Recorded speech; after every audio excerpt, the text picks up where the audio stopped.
So the other thing is, I actually thought about this after I shared the other video, but there's something that I guess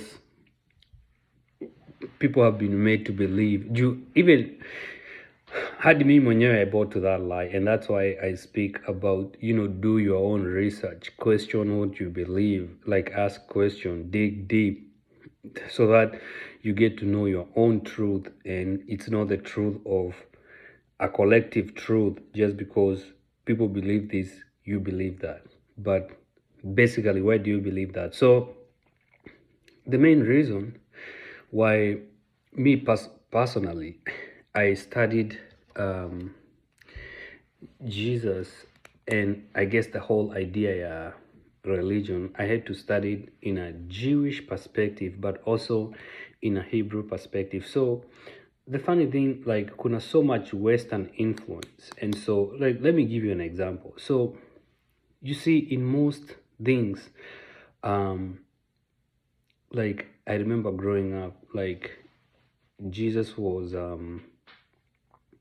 nakumbukanga hata Kenya, like kuna hizo paintings za white, amewekwa akiwa kama mzungu. So you see, like, nakumbukanga hadi, as young kids ukiona mzungu unasema that's Jesus. I had an encounter like that. I had an encounter, kuna mzungu niliona and I thought that they were Jesus kabisa. But as I have been on my own journey, and I can tell you without a shadow of a doubt that Jesus si mzungu. Jew, he's from Middle East. In the Middle East, they have a darker complexion. They don't hawako that white.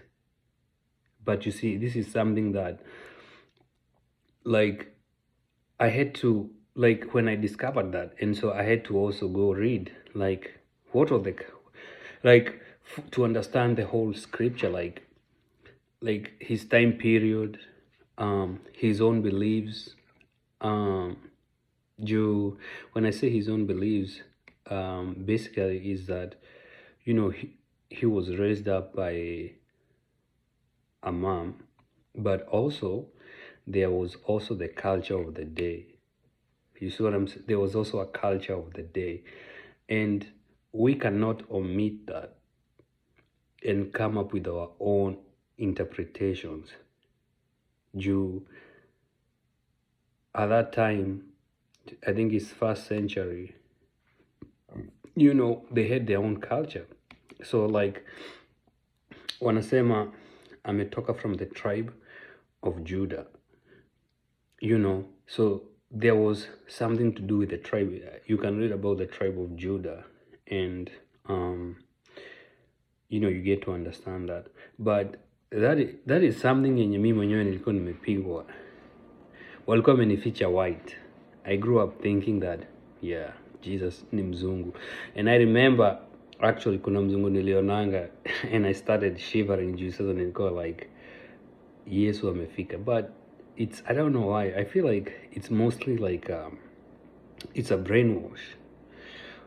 And I hate to say it, it's a brainwash so that mzungu anaweza kaa superior. I mean, that's just my thinking. It may be, but why that? Why that? Amongst, sijaiona any movie yenye wame depict, yani wame act into where and I'm not talking about the African movies zenye, nabonga kuhusu like big movies zenye they act, yenye they depict Yesu akiwa mtu mweusi. It's always a role ya mzungu. But that is something I had to discover on my own, and I know there are people still drinking that Kool-Aid. But no, even religion, the Christianity religion huku ililetwa na people brought it here. Most people, the original people huku walikuwa kwa native Indians, and they had their own religion.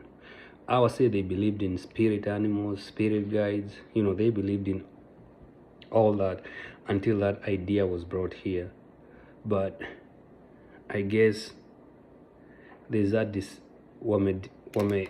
hadi wametoa walikuwa na, I remember those pictures were a lot. Ulikuwa unapata mtu ameweka kama kadhaa kwa nyumba, and it's where sijui there's a heart here, sijui anafanya sijui ni hivi ama ni hivi, somewhere like that. But the more I came to do my own study, the more I started going on my own journey, I started believing that nah, that is not true. So, stay awake.